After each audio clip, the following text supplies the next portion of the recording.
আমাদের সাথে আজ রয়েছেন আপিল বিভাগের সাবেক বিচারক বিচারপতি এইচ.এম. শামসুদ্দিন চৌধুরী। বিচারপতি এইচ.এম. শামসুদ্দিন চৌধুরী, আপনাকে স্বাগত আমাদের অনুষ্ঠানে। আমাদের সাথে আরও থাকছেন আসিফ নজরুল, অধ্যাপক আসিফ নজরুল। আপনি আমাদের সাথে যুক্ত হয়েছেন, সময় দিয়েছেন, সেজন্য আপনাদের প্রতি আমাদের সবার কৃতজ্ঞতা।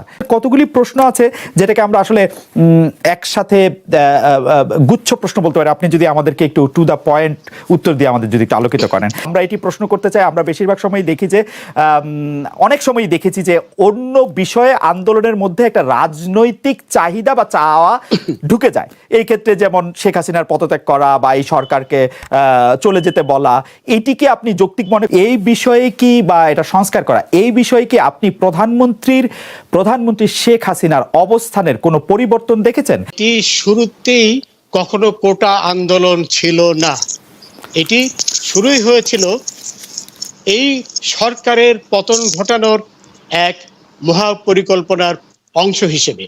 কারণ এই তথাকথিত কোটা আন্দোলনকারীরা যা চাচ্ছিল এবং চাচ্ছে, সেটি তো সরকারেরও চাওয়া ছিল সবসময়ই। শোনেন, সরকারের অবস্থান তো সবসময় এক। তারা চেয়েছিল যে কোটা যেন বিলুপ্ত করা হয়, এবং সেই বিলুপ্তি করার উদ্দেশ্য নিয়েই সরকার কিন্তু হাইকোর্টের নির্দেশনা, হাইকোর্টের রায়কে আপিল বিভাগে আপিল করেছিল একটি প্রার্থনা করেই, যে কোটা যেন বিলুপ্ত করা হয়।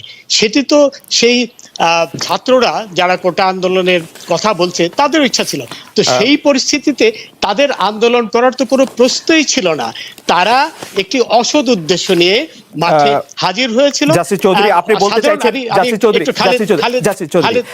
চৌধুরী, আপনি বলতে চাইছেন যে সরকার কোটা বাতিলই চাইছিল, মানে শেখ হাসিনাও কোটা বাতিল চাইছিলেন 10 জুলাই 2024। তার আগে থেকে, শুরুর থেকেই তো কোটা বাতিল চেয়েছিল। বলেছিলেন কোটা মুক্তিযোদ্ধার নাতিদের জন্য থাকবে নাকি রাজাকারের নাতিদের জন্য থাকবে, এটা কি মনে করায় দেয় যে উনিও চেয়েছিলেন কোটা প্রথা বাতিল?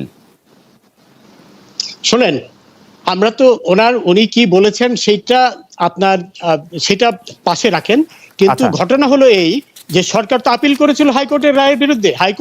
হাইকোর্ট বলেছিল কোটা থাকবে, এবং সেই রায়কে চ্যালেঞ্জ করে সরকারই তো আপিল করলো আপিল বিভাগে, এবং ছাত্রদেরকে বলেছিল যে এইটি আপিল বিভাগের একান্ত সিদ্ধান্ত, এখানে সরকারের কিছুই করার নেই।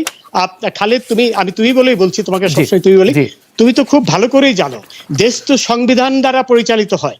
সেই অবস্থায় যখন আপিল বিভাগে মামলাটি বিবেচনাধীন, তখন তো শুধু বিচারকই না, সর্বোচ্চ আদালতের একজন জুরিস্টও বটে, কিন্তু আপনি কি সত্যি এটি বলছেন যে সরকার এটি চেয়েছিল? সরকার আপিল করেছে, সরকার না চাইলে সরকার অ্যাটর্নি জেনারেলকে এই ব্রিফই দেয় নাই যে কোটা বাতিলের পক্ষে গিয়ে কথা বলো। এই ব্রিফ দিয়েছে আন্দোলন শেষ হওয়ার পরে 18 আগস্টের পরে। প্লিজ তুমি পিটিশনটা দেখো। পিটিশনের অ্যাটর্নি জেনারেল, সর্বোচ্চ আইন কর্মকর্তা গেছিল, সেখানে কোনো ডেপুটি অ্যাটর্নি জেনারেল বা অতিরিক্ত অ্যাটর্নি জেনারেল যায়নি। সেখানে আপিল করেছিল সেই হাইকোর্টের রায়, অর্থাৎ কোটা বাদ করার প্রার্থনা নিয়ে আপিল করেছিল। তো এই ঘটনার পর তো এই ব্যাপারে আর দ্বিমত পোষণের কোনো অবকাশই থাকে না। সরকার চেয়েছিল এই কোটা বাদ করতে, কিন্তু এই সাধারণ ছাত্ররা তো এটা বুঝতে পারেনি। সাধারণ ছাত্রদের বোঝানো উচিত ছিল যে এটি সরকারের হাতে নয়, এটি আপিল বিভাগের হাতে। কারণ সাধারণ ছাত্র কেন, অনেক জ্ঞানী গুণী লোকও কিন্তু জানে না যে সরকার আর সুপ্রিম কোর্ট সম্পূর্ণ আলাদা দুটি সত্তা। সুপ্রিম কোর্ট সরকারের অংশ নয়, এবং সুপ্রিম কোর্টের বিচারপতিরাও সরকারের কর্মকর্তা নয়। এই জিনিসগুলো বোঝানো হয়নি। এখন এটি তো একটা প্রক্রিয়ার ব্যাপার। হাইকোর্টের রায় পেল, সেটি জমা দিল, সেখানে তারা লিভ টু অ্যাপিল অ্যাপ্লিকেশন করতে হলে এটি একটি প্রক্রিয়ার ব্যাপার। কিন্তু তারা তো আর আপিল বিভাগের রায় তো আর খণ্ডন করেনি বা করতে পারেও না। খণ্ডন করলে তো তারা আদালত অবমাননার দায়ে অভিযুক্ত হতো, যে রায় দেওয়ার আগে রায়টি হয়েছে 21 জুলাই। প্রধানমন্ত্রী 17 জুলাই জাতির উদ্দেশ্যে ভাষণে কি করে বললেন যে তোমাদের রায় পছন্দ হবে তোমাদের? How could she no? না, আশা করি পছন্দ হবে, এই কথা বলেছে। কারণ এখানে কথা হলো, বলেছে যে তোমার রায় প্রধানমন্ত্রী তো আর হাইকোর্ট সুপ্রিম কোর্ট পরিচালনা করে না, তাই না? কথা হলো এই কথা তো মনে হচ্ছে যে না মোটেও না, মোটেও প্রধানমন্ত্রী ওই ধরনের কোনো কথাই বলেনি, এইভাবে টুইস্ট করা তো ঠিক না। জাসির চৌধুরী, আমরা আবার একটু আসবো আপনার কাছে। একটা বিষয় আপনার কাছে একটু জানতে চাইবো যে এই আন্দোলনটা সম্পর্কে এবং আন্দোলনের মধ্যে যারা সম্পৃক্ত হয়েছেন, যারা সমর্থন করেছেন, যারা রাজপথে নেমেছেন বা যারা দূর থেকে এটি দেখেছেন, তাদের অনেকের মধ্যে অনেক ধরনের ধারণা আছে। কেউ কেউ বলছেন যে ছাত্রদের এই কোটার আন্দোলনটাকে আসলে একটা রাজনৈতিক আন্দোলনের রূপ দেওয়াটা বা এটাকে করা, এটা আসলে ঠিক হয় নাই। কেউ কেউ বলেছেন যে তারা নিজেরা আসলে আন্দোলনে ইনভলভ হন নাই, কিন্তু কোমলমতি শিশুদেরকে একদম সামনে ঠেলে দিয়েছেন। তারা হয়তো আশা করেছেন যে তারা মারা যাবে, আমরা এসে ক্রিমটা খাবো। কেউ কেউ নিরাপদে থেকে অনেক জ্বালাময়ী কথা বলেছেন। তাতে আসলে এই ব্যাপারগুলিকে আপনি আসলে কিভাবে দেখেন? অনেকে সাংবাদিক এবং শিক্ষকদের ভূমিকা আসলে কি হওয়া উচিত সেটি নিয়েও প্রশ্ন তুলেছেন। স্যার, আপনি নিজেও দেখেছেন, আপনি যদি একটু আপনার মতটা একটু বলতেন। আপনারা যদি এটা চিরস্থায়ীভাবে চাইতেন তাহলে সেখানে তো মুক্তিযোদ্ধার কথাই বলতেন। আর আপনি সাধারণ যুক্তিতে চিন্তা করেন, আজকে আপনার এই যে জিয়াউর রহমানের পরিবার কি অনগ্রসর, তাজউদ্দিন সাহেবের পরিবার কি অনগ্রসর? ঢালাওভাবে ওনারা অনগ্রসর হয় কিভাবে? ঠিক না? এটা তো আপনি সংবিধান কেন, সাধারণ কোন যুক্তিতে মানে কমন সেন্স থাকলেও তো মানুষের এই বিবেচনাবোধ আসা উচিত। এবং আমি দেখলাম পত্রিকাতে, আমি আসলে রায় তো প্রকাশিত হয়নি হাইকোর্টের, আমার কাছে অদ্ভুত লাগলো যে ওইখানে যারা এই পরিপত্র বাতিলের মানে কোটা যারা বাতিল করতে চান তাদের পক্ষে একজন আইনজীবী উনি বললেন আর্টিকেলের 150 আর্টিকেলে বলা আছে যে অস্থায়ী এবং ইন্টারিম যে আদেশটা আছে এই আদেশগুলা বলবৎ থাকবে। আমি আশ্চর্য হয়ে গেলাম, আমি সাংবিধানিক আইন পড়াচ্ছি এত বছর যাবত, আমি গণপরিষদ বিতর্কের উপর 2 বছর রিসার্চ করে বই পড়েছি, উনি এটা কি যুক্তি দিলেন? ওইখানে যে 150 যে প্রোটেকশনটা দেওয়া হয়েছে এটা এই কারণে দেওয়া হয়েছে 72 সনের ডিসেম্বর মাসে আমাদের সংবিধান কার্যকরী হয়, আর এই 72 সনের সেপ্টেম্বরের পরিপত্র অনুযায়ী এই নিয়োগটা হয় 73-এ। এই 73-এ নিয়োগ দেওয়া নিয়ে যেন কোনো প্রশ্ন না আসে, 73-এ নিয়োগ নিয়ে যেন কোনো প্রশ্ন আসে, শুধুমাত্র সেইটাকে প্রোটেকশন দেওয়ার জন্য 150 এটা বলা হয়েছে, এবং আরো কোনো কিছু কোনো বিষয়কে প্রোটেকশন দেওয়ার জন্য অস্থায়ী, সম্পূর্ণ অস্থায়ী ভিত্তিতে। এবং চতুর্থ তফসিলের হেডিং এ হচ্ছে অস্থায়ী এবং ইন্টারিম অন্তর্বর্তীকালীন বিধান। অস্থায়ী অন্তর্বর্তীকালীন বিধান এই 50-52 বছর পর কিভাবে আসে এবং এটা আদালতে কিভাবে গৃহীত হয়েছে আমি জানি না, আমি সম্পূর্ণ লস্ট এটা, আমি রায়টা দেখলে হয়তো বুঝতে পারবো। আর আপনি চিফ জাস্টিসের প্রসঙ্গে যে কথা বলেছেন, আমি ওনার কথাটা শুনে আমার আসলে একটু দুঃখ লেগেছে। কারণ কি, আমাদের তো রাজপথে আন্দোলন করার অধিকার সব মানুষের আছে, এটা সংবিধান সম্মত অধিকার। বাংলাদেশে কিন্তু এই রাজপথে আন্দোলনের অধিকার প্রয়োগ করে বাংলাদেশ রাষ্ট্র স্বাধীন হয়েছে। রাজপথের আন্দোলনের অধিকার প্রয়োগ করে স্বৈরাচারী সরকার থেকে আমরা গণতান্ত্রিক সরকার ব্যবস্থা এসেছি। রাজপথের আন্দোলন এমনকি তত্ত্বাবধায়ক সরকার যখন রায় হয়েছে এটার বিপক্ষেও বহু রাজপথে আন্দোলন হয়েছে।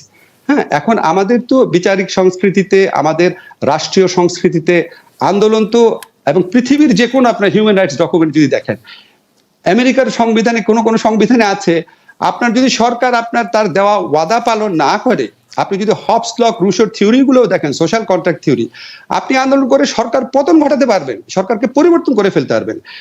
আন্দোলনের প্রসঙ্গে উনি যেভাবে কথাটা বলেছে আমি জানি না উনি কি ইন্টেনশনে বলেছেন, শুনতে ভালো লাগে না। এইটা তো কিসের আন্দোলন, মানে এটা তো সাধারণ মানুষের রুটি রুজির আন্দোলন, সাধারণ মানুষের সন্তানদের জীবিকার আন্দোলন, শোষণ মুক্তির বিরুদ্ধে আন্দোলন, সমতার আন্দোলন, মুক্তিযুদ্ধের চেতনা রক্ষার আন্দোলন এবং সংবিধান রক্ষার আন্দোলন, সবকিছুর সাথে আপনি রিলেট করতে পারেন।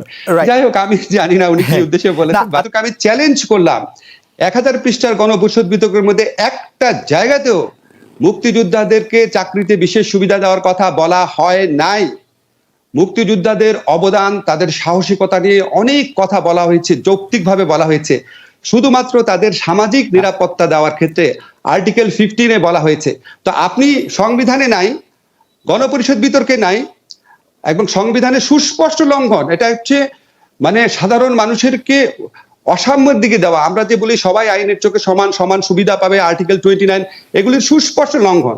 এখন আপনি সংবিধানের স্পিরিটে গিয়ে এমন একটা জিনিস করবেন যেখানে চাকরি পাওয়ার অধিকার অত্যন্ত অল্প সংখ্যক মানুষের কাছে। আপনি যদি রাজ সরকারি গ্যাজেট দেখেন, যদি আপনি সরকার প্রকৃত মুক্তিযোদ্ধাদের সংখ্যা দেখেন, 1986 সনে মুক্তিযোদ্ধা কল্যাণ ট্রাস্টের হিসাবে ছিল প্রকৃত মুক্তিযোদ্ধার সংখ্যা 70 থেকে 80,000। পরে আওয়ামী লীগ আমলে কেন এটা বেড়ে 3 গুণ হয়েছে আমি জানি না। এর মধ্যে অনেক ভুয়া মুক্তিযোদ্ধা বের হয়েছে, ভুয়া মুক্তিযোদ্ধার আপত্তি হয়েছে প্রায় 60,000-এর বেশি। এখন আপনি কি বলেন, সরকারের অধিকার আছে ভুয়া মুক্তিযোদ্ধাদের পক্ষে আপনি কোটা করবেন? সরকারের অধিকার আছে, আপনি মুক্তিযুদ্ধের সন্তান তার না। প্রশ্নের প্রশ্ন করবেন। না। আমাদের সংবিধান অনুযায়ী কিছু কোটা তো অবশ্যই আপনার রাখা উচিত। যারা আপনার পার্বত্য অঞ্চল অধিবাসী আছে, যারা শারীরিকভাবে প্রতিবন্ধকতা আছে, তাদের কেন আপনি কোটা রাখবেন না? অবশ্যই আপনি কোটা রাখবেন। এমনকি আমি মনে করি মুক্তিযোদ্ধা ফার্স্ট জেনারেশন মুক্তিযোদ্ধা, তাদের জন্য যদি কোটা রাখে, যদি কেউ মুক্তিযুদ্ধ থেকে থাকেন এই বয়সেও, সুবিধা দেন, অসুবিধা নাই, প্রকৃত মুক্তিযোদ্ধা। বাট নাম্বার নিয়ে প্রশ্ন, আপনি কত পার্সেন্ট রাখবেন? দেখেন ভাই, আমাদের এখানে যারা আছে, আমার চেয়ে খালেদ আপনার চেয়ে 8 সনে 2018 সনে লাস্ট ইন্টারভিউতে কত স্ট্রংলি এই মুক্তিযুদ্ধ কোটার বিরুদ্ধে বলেছেন। তো ওনার মুক্তিযুদ্ধের চেতনা কম ছিল? উনি সংবিধান রাষ্ট্র ব্যবস্থা কম বুঝে? উনার চেয়ে বেশি সরকার কে বুঝে বাংলাদেশে? আমি প্রশ্ন করলাম আপনাকে, কে বুঝে বাংলাদেশি? তো বড় একটা রাষ্ট্রীয় ব্যাপার, উনি আরেকটু সুচিন্তিত ভাবে সিদ্ধান্ত নিতে পারতেন। আপনি কোটার পার্সেন্টেজ কমিয়ে দেন। এখন আপনি যারা পার্বত্য অঞ্চলের অধিবাসী আছে, আপনি যদি তাদের জন্য 5% কোটা রাখেন, তাহলে তো অরাজকতা হয়ে যাবে। আপনি 5% পাবেন না, 1% রাখেন। আপনি তো সুচিন্তিত ভাবে করবেন, এটা তো সুচিন্তিত ভাবে করা হয় নাই। আমি তো মনে করি বাংলাদেশে এখনো চাকরিতে 10%-এর মতো কোটা থাকা উচিত, এবং যারা শারীরিকভাবে অক্ষম আছে, যারা আপনার আদিবাসী আছে, এবং যারা আপনার যদি কোনো আপনার ইয়ে থাকে যে নারীদের জন্য যদি আপনি কিছু কোটা দিতে চান, আপনি 10%-এর মতো রাখতে পারেন। আপনাকে সম্পূর্ণ তুলে দিতে কে বলেছে? কোটা সংস্কারের আন্দোলন যারা করেছে তারাও তুলে দিতে বলে নাই। সরকার কোটা রাখছে না, এটা আমি মনে করি আমার নিজস্ব বিবেচনায় একদম অনেস্টলি আমি মনে করি এটা পিওরলি একটা পলিটিক্যাল কোয়েশ্চেন।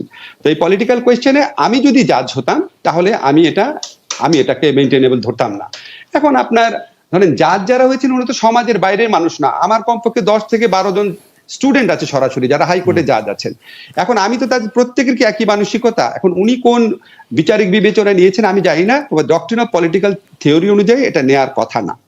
আরেকটা কথা হচ্ছে, ধরেন আপনার এক প্রসঙ্গটা তুলেছিলেন আগে, একটু বলছি যে এই ধরনের কথা আমি সামাজিক যোগাযোগ মাধ্যমে দেখেছি যে